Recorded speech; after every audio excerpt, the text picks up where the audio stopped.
Bienvenidos a Historiar. Este podcast fue creado y producido por la ASAI, Asociación Argentina de Investigadores de Historia. Un podcast sobre historia argentina, latinoamericana y mundial. Acompáñanos en este recorrido por el pasado para pensarnos en el presente.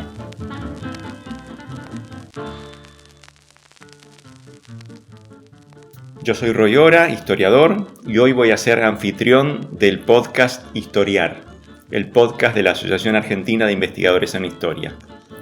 Tengo el gusto de estar con Martín Albornoz, que es doctor en Historia e investigador del CONICET, profesor de la Universidad Nacional de San Martín, que ha escrito un libro interesantísimo que se llama Cuando el anarquismo causaba sensación, la sociedad argentina entre el miedo y la fascinación por los ideales libertarios. Y de este tema vamos a estar hablando. Pero antes de comenzar, quería saludarte. ¿Cómo andás, Martín? Bien, muy bien. Muchas gracias por la invitación. Gracias por estar acá. Bueno, entonces vamos a hablar sobre este libro, Cuando el anarquismo causaba sensación, un libro recién aparecido, un libro muy original y muy interesante, que estudia los primeros pasos del anarquismo en Argentina, y no solo los primeros pasos, sino, diría yo, el momento más potente del anarquismo en Argentina. Es un libro que vuelve sobre un tema sobre el cual se ha escrito bastante, pero Martín lo hace desde una perspectiva muy poco transitada. Es un libro que mira el anarquismo desde afuera. Esto es, se pregunta, en primer lugar, por cómo fue visto el anarquismo, cómo fue pensado y cómo fue imaginado por aquellos que no eran anarquistas. Los anarquistas, por supuesto, están presentes todo el tiempo, pero el énfasis está puesto en aquellos que lo miran, que tratan de entenderlo, de formarse una imagen sobre qué son esas figuras extrañas que están apareciendo a fines del siglo XIX, comienzos del siglo XX. Y decía hace un minuto que hay una literatura importante sobre el anarquismo porque es un capítulo, central de la trayectoria política argentina, con muchas reverberaciones, y podemos decir algo sobre esto después. Y esa literatura, creo yo, mira el anarquismo desde dos ángulos distintos, o lo mira uno podría componer como dos conjuntos al repasar la literatura sobre el anarquismo.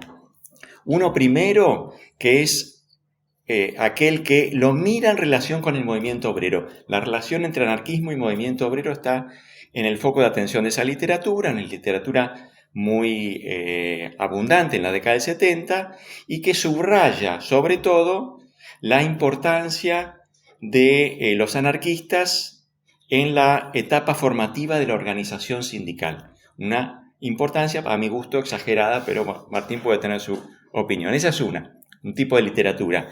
Y hay un segundo conjunto que se preocupa sobre todo por la cultura anarquista, por el proyecto cultural anarquista, ¿sí? Es decir, un tipo de interrogación que desplaza el foco de atención del movimiento obrero, de la relación entre anarquismo y movimiento obrero, y se interroga por el proyecto cultural anarquista, por las publicaciones, las revistas, los periódicos, incluso los diarios anarquistas, porque los hubo, ¿sí? Y que nos describe al anarquismo como una cultura alternativa, contestataria, una cultura enemiga del orden establecido, ¿sí? Construida a contrapelo del orden establecido. Hay que agregar, por supuesto, que no fue para nada una cultura trivial, un universo cultural trivial. Buenos Aires fue un polo cultural anarquista muy importante, quizás el más importante de América Latina, quizás el más importante fuera de Europa también, ¿no es cierto?, en el mundo. Y en particular Buenos Aires fue una verdadera meca para los anarquistas europeos, esos que venían sobre todo de la Europa mediterránea. Muchos querían venir a Buenos Aires, pasaron varias temporadas por acá, ¿cierto? Bueno, yo creo que eso tiene algo que ver con el hecho de que Buenos Aires ofrecía márgenes de libertad y un público mucho más grande que una comunidad anarquista, un sector al que interpelar, más grande que cualquier otra ciudad latinoamericana, de modo tal de que, quienes venían con sus credenciales anarquistas tenían acá la oportunidad de hacerlas valer, ¿sí? Por supuesto, también hay otras literaturas que conectan con el problema, en particular hay una, yo creo que de menor densidad, pero ahí sí están, Osvaldo Bayer, ¿no es cierto?, que a veces romantizan o reivindican a los héroes de la violencia anarquista. a Simón Radowitzki, a Severino de Giovanni, en fin, hay ahí otra literatura, ¿no es cierto? Pero yo diría en síntesis, para terminar esta presentación, Martín cambia el ángulo de observación y deja esta manera de ingresar al problema de lado, y lo que se pregunta es cómo fue visto el anarquismo por aquellos que no formaban parte de esa comunidad.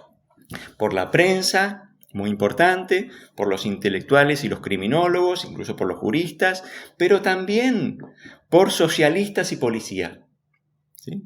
Y la imagen que nos presenta, la imagen que emerge del libro, para mi gusto, es una imagen donde, por supuesto, está digamos así, dominada por ideas o figuras como rechazo, criminalización, condena, terrorismo. Todas esas palabras están allí dando vueltas, pero también hay otras, como por ejemplo fascinación, curiosidad e incluso respeto y hasta admiración por esta comunidad y en particular por alguna de sus figuras, ¿no es cierto? ¿Y esto qué nos está diciendo? Nos sugiere que el anarquismo tuvo un lugar legítimo en la cultura de su tiempo, en la Argentina liberal, y que fue un fenómeno complejo. Yo creo que esto es una de las cosas que Martín enfatiza, toda vez que provocó a la vez o simultáneamente miedo y fascinación. Esta sería una primera síntesis de lo que el libro me deja. Y le quiero preguntar a Martín, le quiero pasar la palabra a Martín para preguntarle si él está de acuerdo con este panorama muy rápido y qué otros aspectos enfatizaría, qué rasgos le parece importante señalar para una caracterización global del trabajo antes de meternos en aspectos más específicos. Bueno, muchas gracias por la lectura. Bueno, en términos generales coincido con ese movimiento que yo planteo en el libro, digamos, encuentro lo que yo busqué hacer en tus palabras, mis sensaciones, que pensar en anarquismo a priori, incluso me pasó cuando yo empecé mi propia investigación, implicaba buscar los costados más rasposos, más rupturistas, más confrontativos. Mi propia hipótesis inicial era que iba a encontrar pura criminalización y en realidad lo que fui encontrando, un poco siguiendo la página de la prensa diaria, de la prensa moderna argentina, es que había varios lugares para el anarquismo y que no todos aquellos lugares que yo encontraba, aquellas formas de enunciarlo, necesariamente mostraban estupor y deseo de criminalización. En principio lo que el libro está mostrando es que hay momentos en donde el anarquismo es francamente novedoso, que esa novedad no tiene nada que ver con miradas a priori sobre el fenómeno, porque de hecho una cosa interesante para mí que muestra el libro es que el anarquismo, antes que ser un problema local, era visto como un problema internacional y que en comparación con lo que llegaban de las noticias internacionales, grandes atentados, grandes magnicidios, había un lugar para pensar que en la sociedad argentina el anarquismo no tenía esa forma y que gran parte de eso se debía a las propias características de la sociedad argentina o a la sociedad porteña, vamos a acotar para no abrir un flanco de discusión porque no tengo idea qué es lo que sucede en Catamarca con esto. Entonces, la ciudad de Buenos Aires ve, bueno, nuestros anarquistas no se comportan de esa manera. Yo imagino que los anarquistas también ven en Buenos Aires algo diferente a sus puntos de origen. No es Barcelona, no es la París de fin del siglo XIX, donde hay unas leyes muy duras contra el anarquismo, no es la Italia de fin del siglo XIX. Entonces ahí hay una retroalimentación, digamos, respetuosa que pone al anarquismo efectivamente en una escena porteña donde, digamos, muchos de los contemporáneos dicen, bueno, finalmente el anarquismo puede ser un rasgo de modernidad y sus peores costados pueden ser atenuados por las propias características. Entonces yo lo que diría es, coincido con la lectura y un poco el matiz que yo quiero mostrar surge de las propias miradas de los contemporáneos, digamos, de estas distintas encarnaciones del anarquismo que bien planteabas vos en tu lectura. Bueno, entonces vamos si te parece, nos metemos en algunos de los temas que el libro recorre. Y el primero que quería abordar es la irrupción del anarquismo en la vida argentina. Esto, recién hacías alguna referencia, esto sucede en la década de 1890, ¿no? Según nos cuenta el libro, ¿no es cierto? Y como consecuencia, en primer lugar, como resultado, de que llegan a estas playas noticias sobre los grandes magnicidios de esos años, ¿no es cierto? Que comienzan con el asesinato del presidente Sadi Carnot, 1894, ¿no? Y siguen con la emperatriz Sisi, después el asesinato de Humberto I, recordado por una calle en Buenos Aires, ¿no es cierto? Y hay otros más. Y parece que en un momento, fin del siglo XIX, bueno, Europa se va a quedar sin jefes de Estado, sin testas coronadas, porque los están matando a todos. Y los están matando anarquistas, también sucede en Estados Unidos, muere McKinley, es asesinado McKinley, ¿no es cierto? Ahí aparece entonces eso que vos recorres, que es el anarquismo, si se quiere, criminal y justiciero, el anarquismo de la dinamita y el magnicidio. Y ese es el primer anarquismo, decís vos, que conoce la sociedad argentina y lo conoce sobre todo a través de representaciones que produce la prensa, ¿no es cierto? La poderosísima prensa porteña. Por ahí podés decir algo sobre esto, porque lo que me interesa marcar es este hecho que vos reconstruís muy bien, ¿no es cierto? Y es que el anarquismo, antes de ser una presencia en la sociedad argentina, un actor de la vida, del mundo de las relaciones laborales o de la vida política, es quizás antes una idea, una representación construida en primer lugar por el periodismo, por la prensa. ¿Es así? Sí, bueno, iba a decir que digamos, en una discusión siempre un poco inconducente sobre los orígenes de algo, yo diría que efectivamente si uno tuviera que encontrar un origen al anarquismo en Argentina, diría que es un origen mediático, un origen vinculado con el enorme potencial noticioso que tenía el anarquismo, a diferencia, creo yo, de otras corrientes contestatarias o anticapitalistas, como podría ser lo que se llamaba el socialismo científico. Era mucho menos redituable en términos informativos, aunque también hubiera algún interés por los congresos socialistas de la Segunda Internacional. Entonces, yo sí coincidiría, digamos, que además es un anarquismo sin anarquistas, ese primer anarquismo en la ciudad de Buenos Aires, o con pocos anarquistas. Y los pocos anarquistas, eso está en muchos informes policiales, no parecían condecirse con esa imagen del anarquista terrorista obcecado, que aún así era un anarquista muy atractivo. Y digo, en términos informativos y en términos de discursos posibles, digamos, la cantidad de conjeturas que llegan a Buenos Aires sobre cómo se comporta Sante Caserío, el que asesina a Sadi Carnot, o cómo se comportó Gaetano Bresci después de matar a Humberto Primo.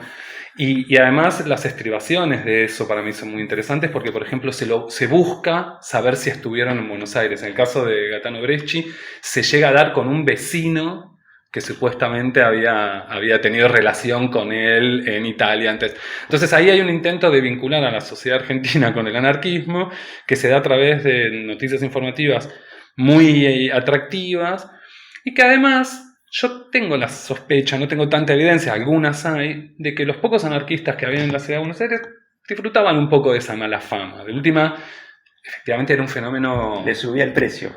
Le subía el precio, digamos, y además les permitía, además, instalar su discurso sobre un discurso previo, digamos, ¿no? Ya ser anarquista, después de que sabés que los anarquistas mataron a Sadi Carnot, a la emperatriz Sisi, tenía también su rédito, digamos, ¿no? Como esa cosa por ponerlo en términos de Manuel Gálvez, que produciría sustos de monja, ¿no? Decir que uno es anarquista. Entonces, para redondear, yo diría que efectivamente hay un enorme peso de estas representaciones, que son representaciones que incluso esas no son tan cerradas. Hay algunas miradas piadosas, incluso para esto. Hay una mirada de que son también víctimas del sistema, aquellos que en un extremo deciden matar a un presidente o a una testa coronada, en fin. Bueno, entonces vamos al momento en que comienza a encarnar el fenómeno anarquista en Buenos Aires, ¿no es cierto? Y ahí vos recorres una serie de escenas, figuras, y una de las cosas que señalás, me parece, es que, bueno, el anarquismo tiene varios rostros, ¿no? Están los que se enorgullecen de los asesinatos, de los grandes magnicidios europeos, pero también aparecen otras figuras que son significativas, son muy importantes porque tienen un perfil muy singular, muy apartado, muy distinto al que recién mencionábamos, y en primer lugar ahí aparece esa figura poderosísima, interesantísima, que es Pietro Gori, ¿no? Es decir, es un anarquista que es un animador de la vida cultural, ¿no? Fundador de la revista Criminología Moderna, ¿no es cierto? El anarquista sabio, el anarquista, si querés, no sé si llamarlo científico, pero en todo caso, el anarquista que tiene un auditorio muy grande, no solo en el mundo al que los anarquistas quieren movilizar, ¿no es cierto? Capaz incluso de seducir, aparentemente, al presidente de la nación, ¿no es cierto? Que lo ve como un sabio, ¿sí? Sí. Bueno, ¿Cómo describirías ese escenario? Bueno, es que justamente la figura de Gori, digamos, que no es una figura que descubro yo, digamos, o sea, siempre fue señalada, incluso ya por la propia historiografía militante, se hablaba de como, bueno, el momento Gori prácticamente, ¿no? El momento en el cual el anarquismo definitivamente dejaría, esto pensándolo dentro de la propia narrativa anarquista, el anarquismo deja de apostar por sus expresiones más individualistas o más antiorganizacionistas. Gori vendría dentro del anarquismo a significar ese giro. Ahora, uno da un paso más allá de la propia lógica centrípeta del anarquismo y se da cuenta que ese impacto y ese triunfo del anarquismo iba más allá del propio anarquismo, porque lo que está mostrando, en primer lugar, es que el anarquismo en Argentina toma ciertas características. Eso lo dice incluso un secretario de policía. Dice, bueno, llega Gori, que llegó disfrazado de turista inglés, escapando a la represión en Italia, termina siendo o trabando relación con incluso personas o personajes de la jerarquía policial. Es decir, no había necesariamente una asintonía entre la presencia de Gori y la cultura de Buenos Aires. Gori además era una persona de mucho mundo, eso resultaba muy atractivo, sintonizando además con formas de cosmopolitismo popular, un tipo que cuando hablaba de Nueva York había visto Nueva York, que cuando hablaba de París había visto París, que tenía dotes oratorios que eran condición de posibilidad de cierto éxito en cierto tipo de sociedades. Digamos, en un momento donde la oratoria, ya sea en la Cámara de Diputados, ya sea en el Ateneo Científico, es realmente muy, muy trascendente. Y era una persona que traía retazos de mundo, digamos, ¿no? Y que ese retazo de mundo no tenía necesariamente que ver con el carácter más espectacular y violento del anarquismo, sino su carácter más apaciguado. Y a mí la figura de Gori me permite mostrar que esa lectura que se hizo sobre Gori, del anarquista que viene a la Argentina y se integra, es casi un recurso narrativo que hay para pensar el anarquismo. Hay muchas historias ya de personajes mucho menores que Gori, de tipos que aparecen en la prensa detenidos por la policía y juran que nunca más van a ser anarquistas porque en Argentina no tienes... En fin, puede ser una fórmula retórica que encuentren para zafar del calabozo, pero bueno, digamos... Y es muy notable además como de la mano de Gori, las iniciativas anarquistas, estas vinculadas con la cultura anarquista, empiezan a tener una presencia en las páginas de la gran prensa. Digamos, la gran prensa anuncia que en el Teatro Iris de La Boca, digo un ejemplo que no sé si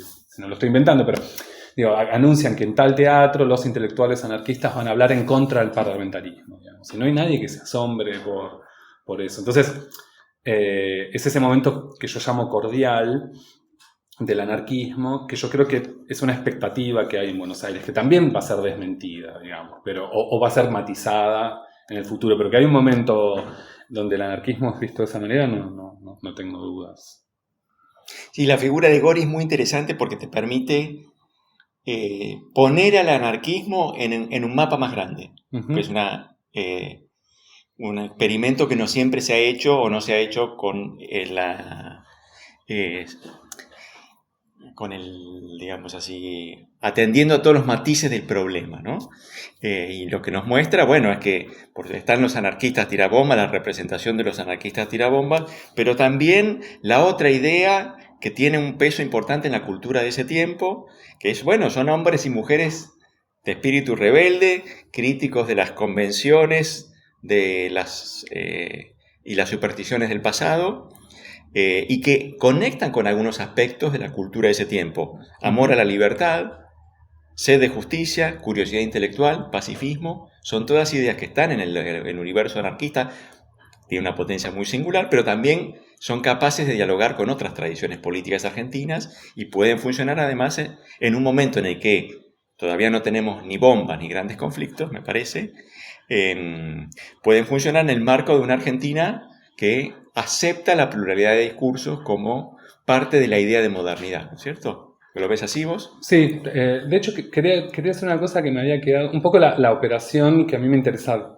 que Gori permite es sacar anarquismo, que esto un poco lo planteabas en la introducción, en la apertura, que es yo tenía un interés particular por sacar anarquismo de la historia del movimiento obrero, claramente, pero también de la historia de la izquierda. O sea, pensar el anarquismo en conexión con otros vectores, un anarquismo mezclado. Entonces ahí sí se da, y yo te diría incluso valores que para los anarquistas son condición de posibilidad de su existencia, como la libertad de expresión, el derecho de reunión, digamos, las dificultades que eventualmente puede tener la policía para allanar un domicilio.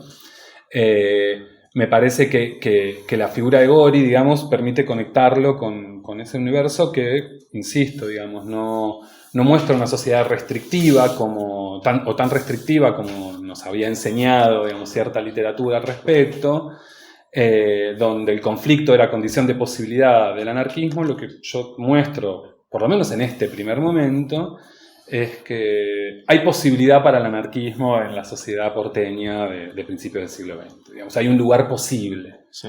Después puede haber desplazamientos de ese lugar de atribución, pero no hay una negación. De hecho, a mí me gusta pensar, invirtiendo la fórmula clásica, la exclusión del anarquismo, me gusta pensar que hay una inclusión del anarquismo un poco deliberada y quizás un poco, incluso eventualmente ingenua, pero que es posible, digamos. Y esto que vos decís, digamos, ¿no? El anarquismo comparte muchos valores con la sociedad liberal, digamos, de fines del siglo XIX, principios del siglo XX.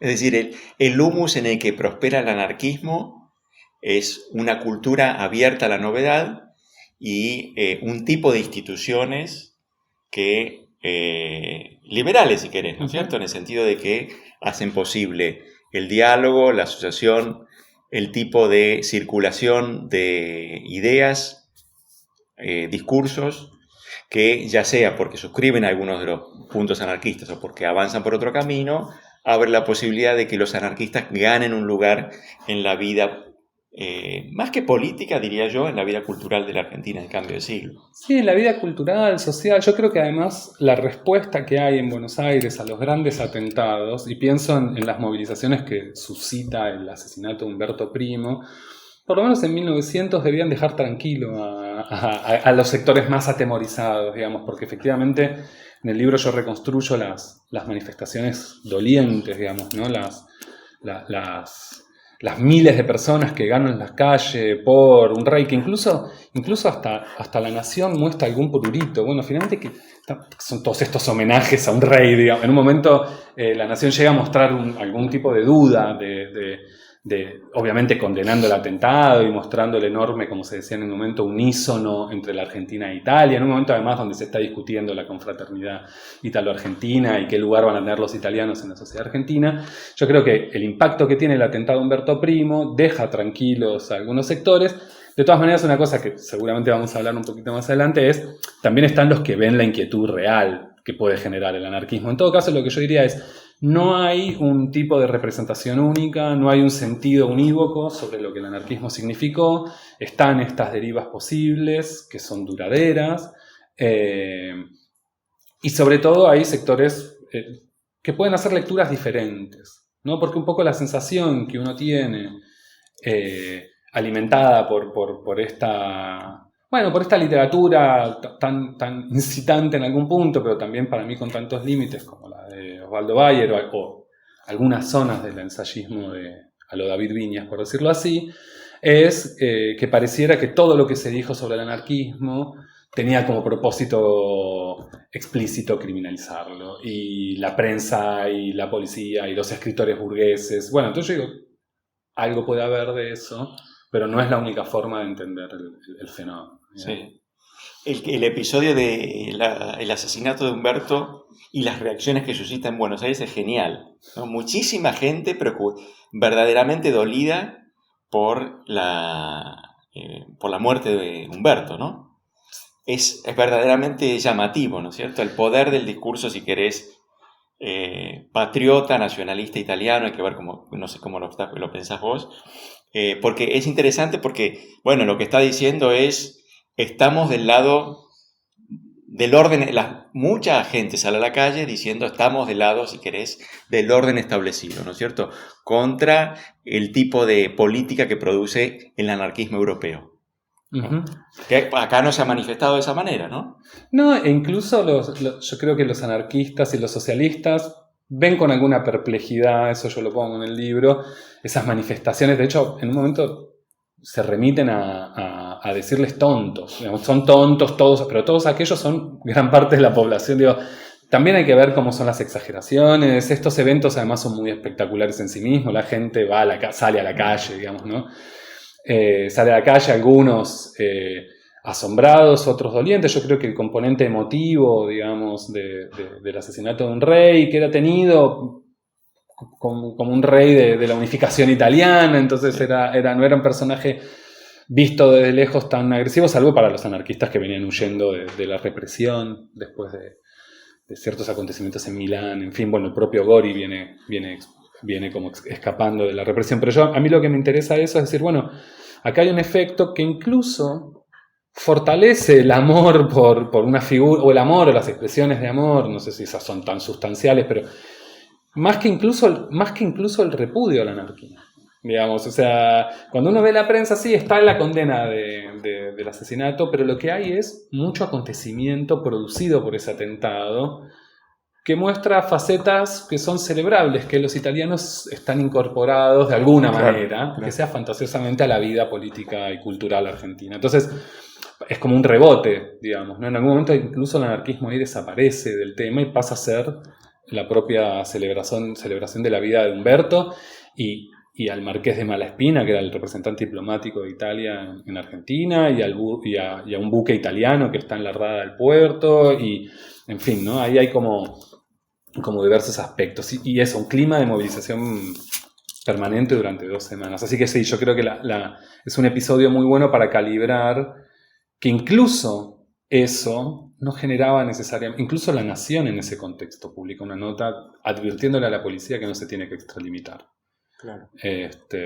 Cuidado, que nuestros anarquistas no son así. Sí. Entonces, lo que desaparece, y eso es interesante, desaparece la idea de lo que es un anarquista. Digamos. Hay anarquistas así, hay anarquistas así, hay anarquistas como Gori. Gori está en Buenos Aires durante esas demostraciones. No he visto que escribiera nada condenando abiertamente esas movilizaciones. Los socialistas critican que los periódicos explotan más a los trabajadores porque hay más ventas de periódicos. En fin, hay un rédito comercial en ese atentado, me parece a mí. Insisto, y es interesante porque incluso vos lo mencionabas, casi inmediatamente se nombra la calle Humberto Primo. Hay proyectos de poner estatuas por toda la Argentina, hay una en Mar del Plata, en Buenos Aires no prospera porque ya estaba la de Garibaldi en la actual Plaza Italia, entonces hay una idea ahí de no sobreabundar, digamos, pero bueno, sí, es muy agrego un dato más para tratar de explicar ese amor, con Goja, en fin, los sentimientos que suscita la muerte de Humberto, que tiene que ver con que el Estado italiano había renunciado a incorporar un par de acorazados que se estaban construyendo para su flota de guerra y se los cedió a la Argentina. Un par de años antes, aparentemente Humberto tuvo alguna influencia en esto, en el momento en que la Argentina estaba por o ir a la guerra, estaban las tensiones con Chile, ¿no es cierto? Y el hecho de que llegaran esos acorazados italianos, gracias a la cesión, a la gentil cesión de la monarquía, hizo que la Argentina pudiera no solo equilibrar, sino favorecerse en el equilibrio bélico. Yo creo que eso fue un dato que contribuyó a acercar a Humberto al público argentino y digamos así, a hacer más querida su figura. Sí, de hecho está buenísimo lo que decís porque la fórmula en la que No, porque generaba problemas eso del monarca, pero la fórmula que se utiliza es un amigo de los argentinos, ¿no? O sea, como que había demostrado, incluso me estás desasnando, mostrando que efectivamente había algunas razones más allá del factor inmigratorio, en fin, Sí, ¿no? sí, sí. Que había como algunos datos. De la política del momento, sí. Sí, sí. En un momento, bueno, en el que el conflicto con Chile era importante para la Argentina. Bueno, entonces entonces acá hablamos de los anarquistas criminales y digamos así, y de los otros, de Gori. Quería girar la atención hacia los críticos del anarquismo, los enemigos del anarquismo. Y ahí vos reconstruís como dos campos, diría yo. El grupo que aparece en tu trabajo como el crítico más abierto, más enfático, es el socialismo. Es decir, están en el propio campo de la izquierda. Bueno, y las razones un poco, yo diría, bueno, lo señalás ahí, son comprensibles, ¿no es cierto? Compiten por el mismo público, ¿no? Son perros y gatos peleándose por la representación del mundo popular, ¿no? Y es una disputa, como vos señalás, bien caliente, ¿no? Uh-huh. Donde lo que predomina es la injuria, la agresión, mucho más que el argumento racional. Sí, bueno, ahí hay varias cosas que a mí me interesaba mostrar. Además, yo eso lo venía trabajando en realidad de la tesis de maestría y yo tenía en la cabeza la disputa ideológica. Y yo decía, bueno, pero cuando uno va, digamos, a las fuentes, la disputa ideológica es rápidamente sancionable, digamos. Es decir, uno puede decir, uno está a favor del Estado, el otro no, las reformas, después de algunas coyunturas, pero me da cuenta que había algo en la propia dinámica conflictiva que resultaba bastante redituable para ambas corrientes, que se adjudicaban el triunfo, por supuesto, cada una en la disputa, pero hay varias cosas. Entonces, que el elemento doctrinario, ideológico, sobre lo que se escribe muchísimo, todavía hoy la historiografía recorre los debates entre no sé qué y no sé qué frente a no sé qué. Yo les digo, me parece que ellos mismos están viendo en ese momento, por lo que yo veo en las fuentes, que la dinámica de retroalimentación debe mucho al conflicto abierto, que ese conflicto abierto es productivo, que permite estabilizar por lo menos temporariamente las identidades, porque después lo que yo muestro es que hay mucho cruce entre corrientes, unos van de un lado, otros van del otro, es decir, que hay un mundo compartido. Y después otra cuestión que me parecía a mí que robustecía mi argumento de que lo estrictamente doctrinario no era lo más trascendente de esos duelos que por supuesto la prensa comercial captaba, porque terminaban en grandes trifulcas, digamos, aparecen en las columnas policiales, además, no en las columnas gremiales o políticas, es que los socialistas se hacían eco de las noticias internacionales más escabrosas para utilizarlas como argumentos contra los anarquistas, es decir, tirabombas, dinamiteros, violentos, agentes de policía encubiertos, es decir, toda una especie de arsenal, de repertorio injurioso que provenía mucho más de la lectura de la gran prensa que de la enorme cultura socialista que también llegaba, en general francesa, alemana, en fin, italiana, que llegaba a la Argentina. Es decir, que yo veía también que la gran prensa era un factor importante en la construcción de ese debate. En un momento, insisto, y esto lo habíamos charlado antes, donde otros grupos tenían dificultad para identificar al anarquismo con la violencia. Digamos, si un periodista de La Nación, y eso yo lo muestro, digamos, se sumerge en el submundo anarquista, o la nota famosa de Caras y Caretas en torno al asesinato de Humberto Primo, dicen, bueno, los anarquistas no son un problema en Argentina, ¿no? Pero los socialistas nunca podrían compartir esa opinión. Los anarquistas son un problema para el desarrollo del socialismo. E incluso personas tan cercanas al anarquismo en su momento, más por redes de amistad que por afinidad ideológica como José Ingenieros, bueno, iban a haber un problema en el anarquismo, un problema vinculado con el desarrollo de la clase obrera, la racionalidad, en fin. Pero, entonces, para resumir, yo lo que diría es ese capítulo que a mí me terminó entreteniendo mucho escribir. Me parece que lo que muestra es que si alguien vio un temprano peligro en Argentina por el desarrollo del anarquismo no fue ni tanto la policía, que también, pero ni los parlamentarios, ni los criminólogos, ni los periodistas, sino que fueron los socialistas con los que tenían esa relación de hermandad conflictiva, digamos. Bueno, saquemos la lupa de los socialistas, el debate entre socialistas y anarquistas, y pongamos la atención sobre los expertos, los cultos, los educados. Y ahí lo que vos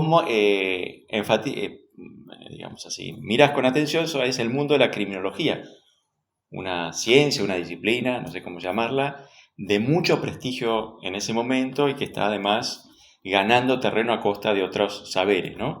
Y ahí lo que vos reconstruís, bueno, es el momento de la criminología positivista, Lombroso, están todos esos grandes nombres, pero la representación que se produce sobre el fenómeno anarquista es más compleja, tiene más aristas que una simple expulsión al mundo de la irracionalidad, ¿no? Sí, es que de vuelta, ¿no? Pareciera como un leitmotiv del libro, digamos, que en un punto, digamos, todo lo que había mostrado en los últimos años, la historiografía o la ensayística vinculada a la reconstrucción de la criminología en Argentina, había enfatizado su enorme sintonía con un Estado en formación médico-legal que extrae herramientas conceptuales para reforzar el orden social. Entonces uno tenía una idea de mucha sintonía de la criminología con la formación y robustecimiento del Estado argentino en su fase más represiva. De hecho, yo diría que mi primera aproximación al problema general del libro viene por este lado, que fue, bueno, efectivamente, Lombroso escribió un famoso libro, Los anarquistas, donde traslada, digamos, su teoría del hombre delincuente al anarquismo para mostrar ese carácter patológico del anarquismo. Pero el primer editor en Argentina de los anarquistas de Lombroso no es un criminólogo, sino que es un publicista anarquista que sabe ver en Lombroso, primero, un hecho comercial. Lombroso era también un elemento que formaba parte de una cultura con algunos visos de masificación. Esto lo muestra bien Lila Caimari cuando habla de Lombroso para el desayuno. Digamos, hay un Lombroso que funciona multiuso. Insisto, la primera versión de los anarquistas de Lombroso en Argentina lo publica un anarquista, que eso muestra además que la recepción de Lombroso es diversa. Pietro Gori era amigo se presentaba, digamos, como un seguidor de Lombroso en la sociedad argentina, aún con sus diferencias. Entonces, lo primero que yo noté es, bueno, voy a ver qué decían los criminólogos en Argentina sobre el anarquismo, buscando ese grado de sintonía que yo presuponía que había. Voy a ver el escrito de Francisco de Veiga, que es otro importante criminólogo de la talla de José Ingenieros, sobre Salvador Planas, que es el anarquista que quiso matar a Quintana en 1905, atentado que uno diría, ¿escandalizó a la sociedad argentina? Sí, por muy poco tiempo. Lo que también muestra que no cuajaba o no terminaba de cuajar la figura del anarquista magnicida. Entonces, Francisco de Veiga escribe un informe médico-legal sobre este Salvador Planas que quiso matar a Quintana en 1905. Al presidente Quintana. Al presidente Quintana, perdón, Manuel Quintana, presidente en ejercicio en ese momento. Y él descubre que ese anarquista, Salvador Planas, quizás restándole peso político, pero le dice, en realidad esto lo que muestra es que en ciertas situaciones psíquicas excepcionales puede dar resultados tan aberrantes como querer matar al presidente, pero que no hay nada en la doctrina que profesa, al contrario, la doctrina que profesa lo ha apaciguado. Y la doctrina que profesa es el anarquismo. De Veiga recorre la biblioteca a quien nunca vio, por otra parte, a Salvador Planas, es decir, con lo cual además hay más representación todavía, no es que fue amigo, y termina diciendo, bueno, cualquier condena va a ser injusta porque las condiciones psíquicas bajo las cuales Salvador Planas atentó contra Quintana, un mal de amores y un problema familiar, no se va a volver a repetir, es muy difícil. Entonces se están encerrando. Entonces yo lo que vi es, acá hay un criminólogo que está diciendo que a una persona que quiso asesinar al presidente argentino no hay que encerrarlo en el presidio porque eso empeoraría sus condiciones psíquicas. Finalmente Planas es condenado por el Poder Judicial, lo que muestra además que la criminología y el Poder Judicial tampoco tienen ¿no? De hecho, al contrario, hay muchas fricciones. Pero entonces, un poco el argumento general es, en la criminología hay un intento de entender a los anarquistas, de saber cómo son, y en última instancia arroja un resultado, el examen de la obra de José Ingeniero, de Francisco de Veiga y de otros, un resultado más plural que uno presuponía. De hecho, José Ingeniero llega a preocuparse por anarquistas que hoy están fuera del interés historiográfico, como aquellos que terminan en psiquiátricos, presos, solos, locos, tristes. Bueno, José Ingeniero dice, bueno, hay un lugar para ellos dentro de las representaciones del anarquismo. Así que, en resumen, eso. Bueno, y la policía, el otro actor que vos seguís. En primer lugar, uno podría decir, quizás menos hostil que el socialismo, por lo menos inicialmente, aunque también en una dinámica en la que policía y anarquismo se desafían mutuamente, ¿no? Pero, a ver, la representación que vos nos proponés sobre la policía es que, bueno, primero, la Argentina avanza relativamente lento por el camino de la represión, ¿no es cierto? Y la policía no es el principal actor que dice hay que endurecer la legislación. Y vos decís, mejor es investigar, más que, digamos, como mecanismo para conjurar los peligros de algunos anarquistas, mejor es investigar que criminalizar esa comunidad, ¿no? Incluso aparecen ahí algunos personajes como Balbé que dice, bueno, Gori tiene cosas para decir sobre cómo está organizado el mundo, ¿no? Sí, de vuelta, yo creo que el problema con la policía, o el problema que yo me encontré con la policía es que, bueno, que en realidad lo que la policía está observando es un fenómeno nuevo, ¿no? Porque eso es algo que recorre un poco todo el libro. El anarquismo en un momento irrumpe como una novedad muy asociada a su carácter mediático. Entonces la policía, el primer reflejo que tiene es, bueno, de hecho, es el título de uno de los parágrafos, es, bueno, conocerlos a todos y conocerlos bien. Es decir, los socialistas y los anarquistas están tirando sillazos y la policía observa ese mundo. Los anarquistas declaran una huelga y la policía está observando ese mundo. Entonces, yo creo que esa mirada más subrepticia hasta ahí, porque los anarquistas se saben observados por la policía, lo que muestra es una voluntad de conocer, lo que no necesariamente es una voluntad ni de comprender, ni de estar de acuerdo, ni de nada, digamos, pero que la primera expresión no es el arrebatado choque callejero, cuyas imágenes ya eran comunes en Barcelona, comunes en París, comunes, por supuesto, en Rusia, comunes en Italia, sino que lo que muestra es una policía que intenta ir por el lado del conocimiento, un conocimiento que es territorial y que es un conocimiento en un terreno muy hostil, además, ¿no? Porque la policía se sabe también observada por los anarquistas. Es decir, ahí hay una tensión que efectivamente después va a decantar, ¿sí? En algunos enfrentamientos, en los primeros enfrentamientos callejeros, pero a mí lo que me gustaba sobre todo era historizar esa relación. No hay un anarquista esencial que se enfrenta contra un policía esencial. Hay un anarquista, un policía que se van conociendo mutuamente, que van forjando vínculos mutuamente, y no hay un solo policía y no hay un solo anarquista, porque una cosa es Ramón Falcón y otra cosa que no está en mi periodo de investigación, y otra cosa es un policía de calle, que además yo muestro que ahí hay una relación de vecindad también, porque más de un anarquista pasó por la policía como momento laboral y más de un policía había sido anarquista.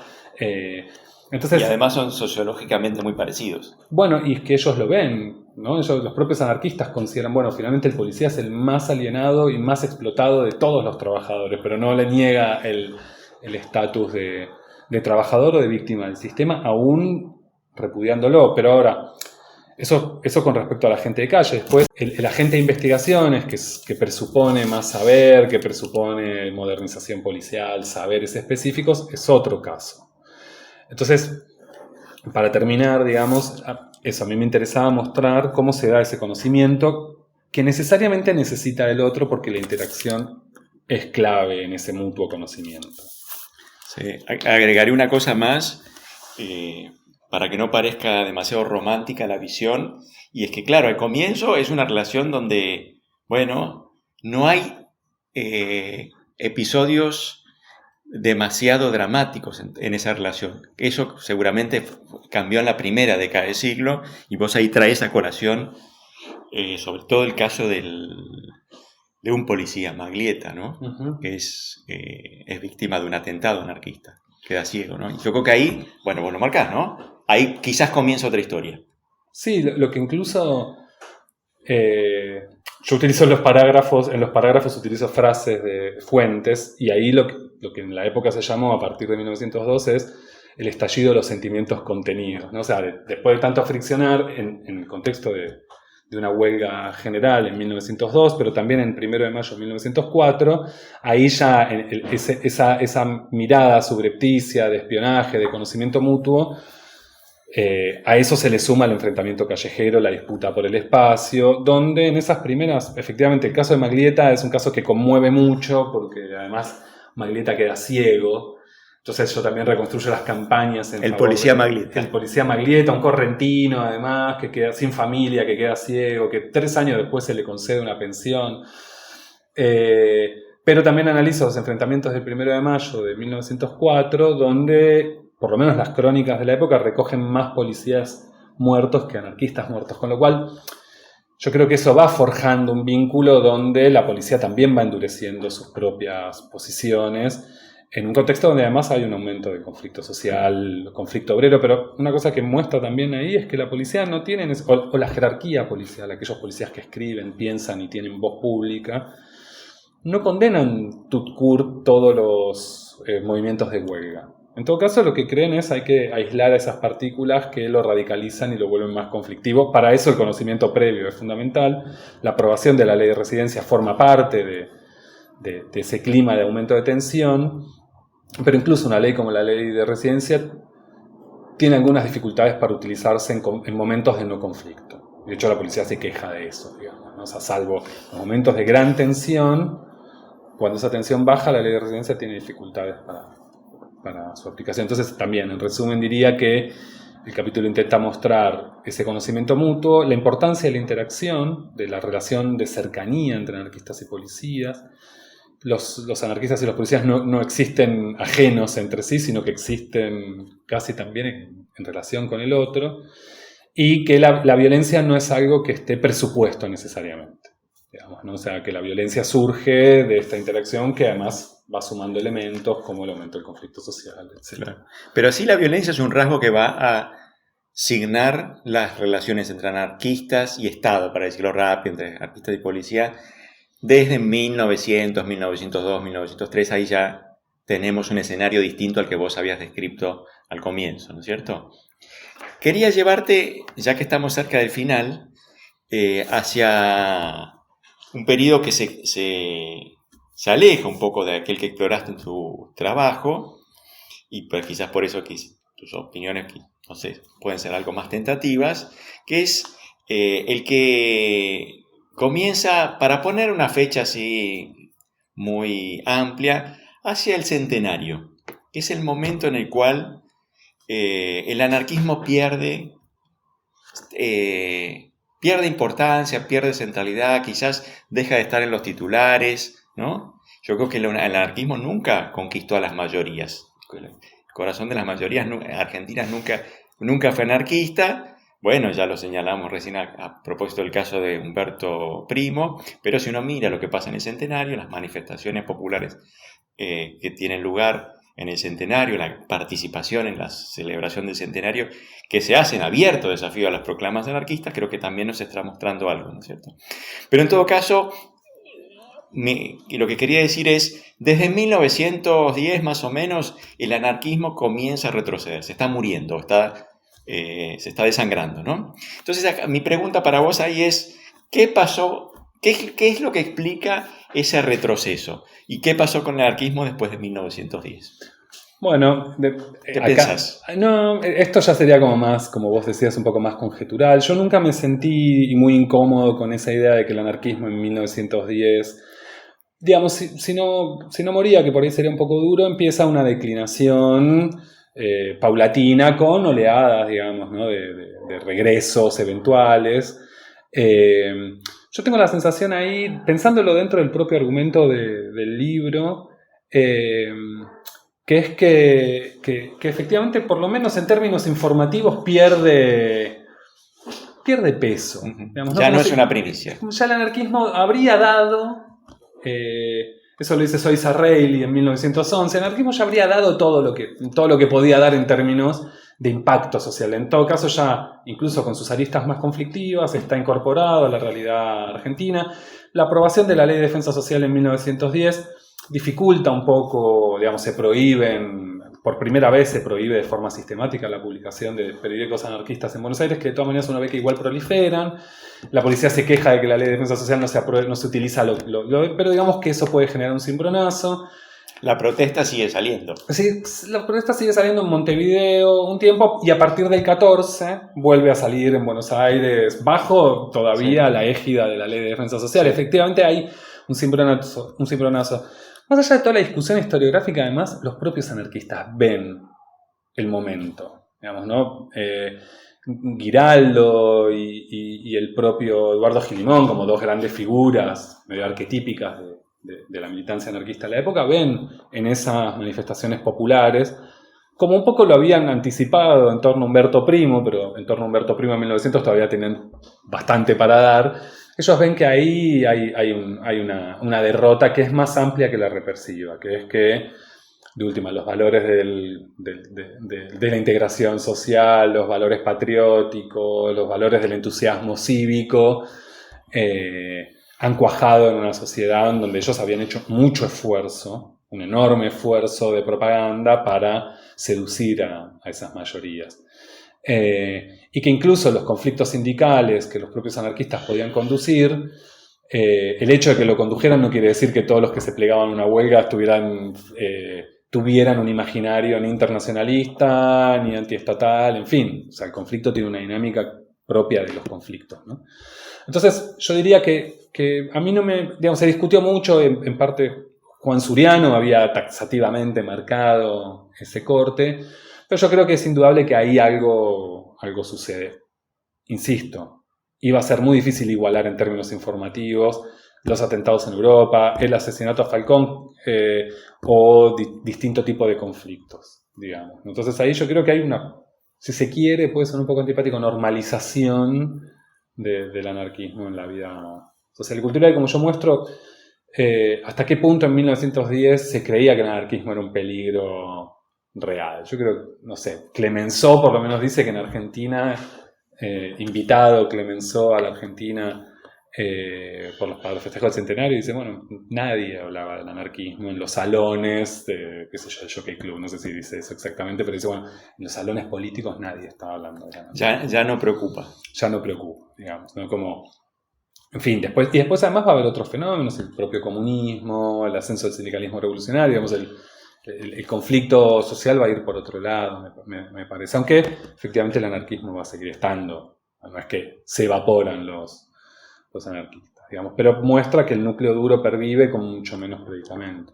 Ok. Bueno, el anarquismo va a seguir estando, decís. Entonces, mi última pregunta tiene que ver con eso. Legados del anarquismo. ¿Qué dejó? Es decir, la tradición política argentina... quizás no tanto en el XIX, pero claramente en el siglo XX, le da un papel muy importante al Estado. El Estado está muy en el centro de nuestra vida pública. Y para los anarquistas esa no era una buena idea, una buena manera de organizar la comunidad, ¿cierto? Entonces, mi pregunta es, ¿qué dejó el anarquismo?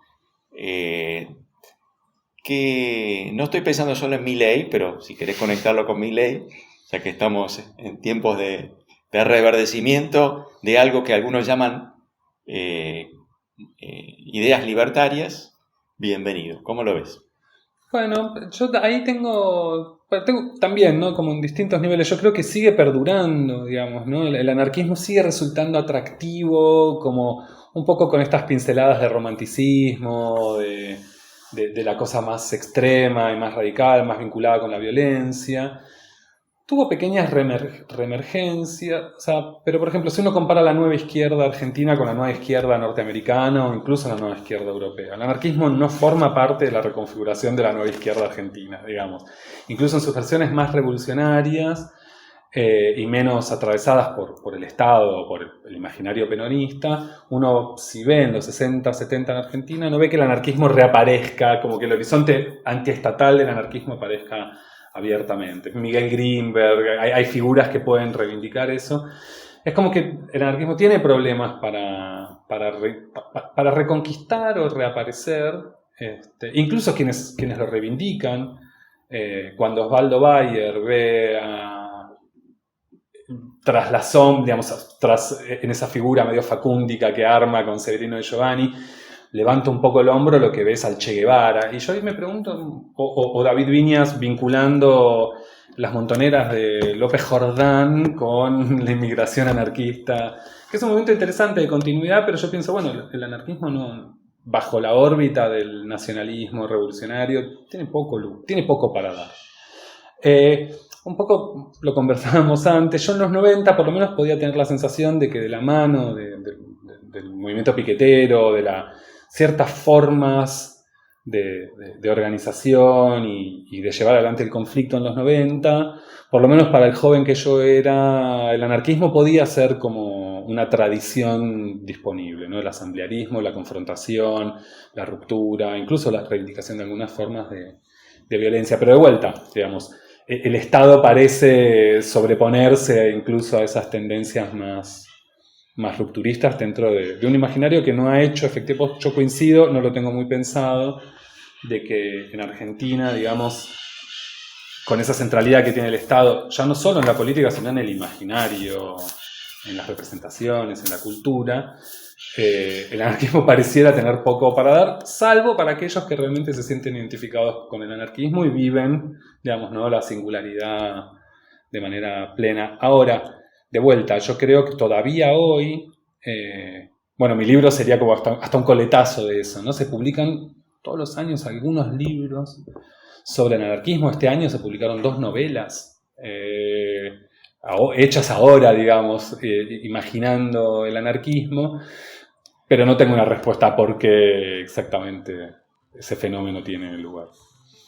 Bueno, Martín, muchas gracias. Ha sido un placer charlar sobre Cuando el anarquismo causaba sensación, la sociedad argentina entre el miedo y la fascinación por los ideales libertarios. Recomiendo mucho su lectura. Muchísimas gracias.